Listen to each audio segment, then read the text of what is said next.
1,60,000 বছর পর আবারও একটি বিরল ধূমকেতুর দেখা পেতে যাচ্ছে পৃথিবী।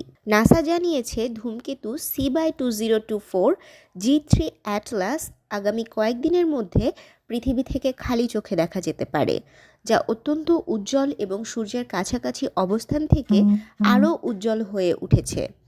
13 জানুয়ারি সোমবার ধূমকেতুটি সূর্যের সর্বাধিক নিকটবর্তী অবস্থানে পৌঁছায়, ফলে এর উজ্জ্বলতা বৃদ্ধি পেয়েছে।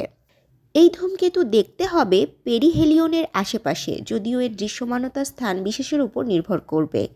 দক্ষিণ গোলার্ধের বাসিন্দাদের জন্য এটি সবচেয়ে ভালোভাবে দেখার সম্ভাবনা রয়েছে। ধূমকেতু CY2024 G3, যেটি 83 লাখ মাইল দূর দিয়ে সূর্য অতিক্রম করবে, এর গতিপথ পৃথিবী থেকে একেবারে বিরল বলে অভিহিত করা হচ্ছে।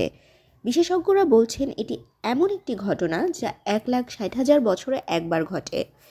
এটি দেখতে আগ্রহী ব্যক্তিদের জানানো হচ্ছে যে তারা আলোকদূষণমুক্ত এলাকায় অবস্থান নিয়ে দূরবীন বা ছোট টেলিস্কোপ ব্যবহার করে আকাশের দিকে তাকিয়ে ধূমকেতুটির দৃশ্য উপভোগ করতে পারেন।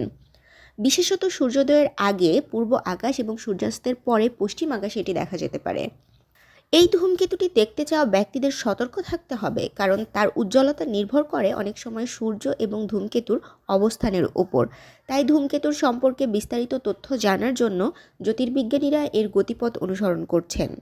নাসার মহাকাশচারী ডন পেট্রিট আন্তর্জাতিক মহাকাশ স্টেশন থেকে তোলা ধূমকেতুর একটি ছবি সোশ্যাল মিডিয়ায় শেয়ার করেছেন এবং লিখেছেন, কক্ষপথ থেকে দূরে ধূমকেতু দেখা সত্যি বিস্ময়কর।